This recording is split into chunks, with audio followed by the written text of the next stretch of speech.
সুপ্রিয় দর্শকবৃন্দ, আসসালামু আলাইকুম রহমতুল্লাহি ওবারাকাতু। আপনারা অবগত আছেন যে শেখ হাসিনা দেশ ছেড়ে চলে গেছেন। তো তার যে এভাবে পলায়ন এবং করুণ পরিণতি নিয়ে সাবেক নির্বাচন কমিশনার এম সাখাওয়াত হোসেন দৈনিক প্রথম আলোতে একটি লেখা লিখেছেন, যার শিরোনাম দিয়েছেন শেখ হাসিনা পালিয়ে আওয়ামী লীগকে ধ্বংস করে গেলেন। তো চলুন আমরা লেখাটির ভিতরে একটু পড়ি, দেখি কি লিখেছেন তিনি। দেশে আজকে যা ঘটল এটাই হওয়ার কথা ছিল। গণ অভ্যুত্থান কখনো ঠেকানো যায় না।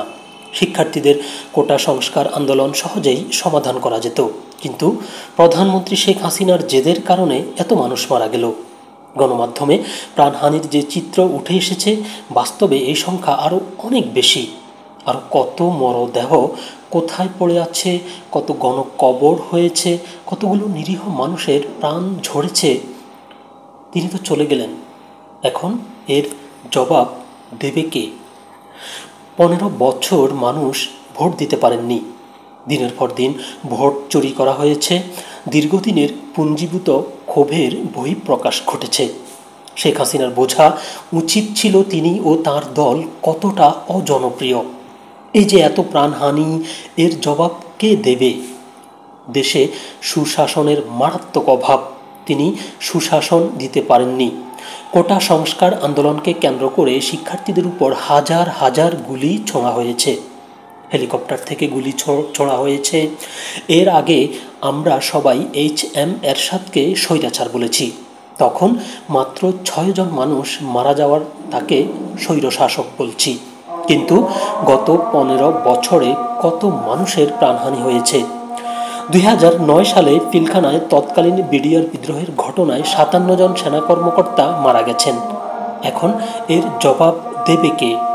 যাকে জাতির পিতা বলা হয়, তার পরিবারের সদস্যদের এত করুণ পরিণতি কেন হবে? তার এমন পরিণতি আমাদের দেখতে হলো। এসব হয়েছে তার দম্ভ ও অহমিকার কারণে। প্রধানমন্ত্রীকে বলেছি দেশে সুশাসন নিশ্চিত করেন। বিভিন্ন সভা সেমিনারে বলেছি যা হচ্ছে তা স্বৈরতন্ত্র। এসব বলার কারণে আমাদের ভিন্ন দলের এজেন্ট বলা হতো। এই যে গণভবন লুটপাট হচ্ছে, ভাঙচুর হচ্ছে, এজন্য জনগণকে দোষ দেবেন কিভাবে? শ্রীলঙ্কা থেকে হাসিনার সরকার শিক্ষা নেয়নি, তিউনেশিয়া থেকে শিক্ষা নেয়নি, মিশর কিভাবে হোসনি মোবারক জনরোষে উড়ে গেছে সেখান থেকে সরকার শিক্ষা নেয়নি।